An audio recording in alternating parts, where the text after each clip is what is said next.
Dito na po yung Team Gapan, Cabanatuan, San Antonio. Mamaya ikot na kami. At nag-prepare lang ng motor. Kaya yung mga motor. Ito yung race track. Sakto tumili ulan. Yan, daming bata. Ay mga fanatics.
Okay, katatapos ko lang kung umikot. Ayan siya na sa buong gulo-gulo. At saka kinuha ko ng drone yung mga kasama natin.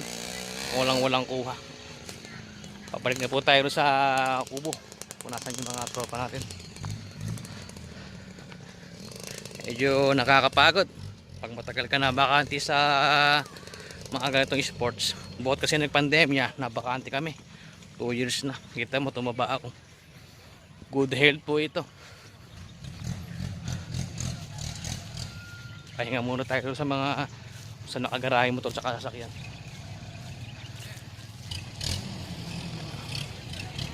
Buti hindi na umuulan. Kaya na, napakalakas ng ulan. Buti nakisama pa noon. Napagbigyan kami umikot.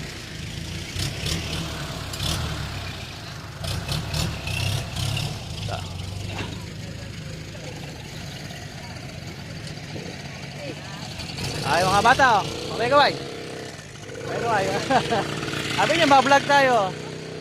Ay mga bata, ayun na, tahiya kayo. Mga bukas makalawa, hanapin niyo sa YouTube ko, upload ko na to. Ayun, na-vlog na tayo, ayun na oh. Oh. Pahinga muna. Ganda nung kuha ng drone doon.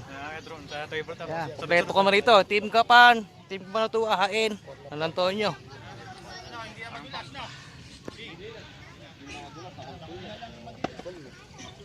Ayan yung race track, hindi pa ako tapos eh. Konti adjustment. Salamat po kay Don Manuel sa pagpapahiram nitong battery pack ng drone. Kaya nakakuha kami ng magandang kuha sa race track. Baka gusto nyo order sa kanya ng pagkain, ipa-flash ko po yung link ng page niya at yung dito sa screen yung screenshot ng kanyang page. Nagbebenta po siya ng masasarap na pagkain. Siya ay located po Kapitan Pepe, Cabanatuan City. Maraming salamat kaibigan. So sorry ko na sa ito. Thank you very much.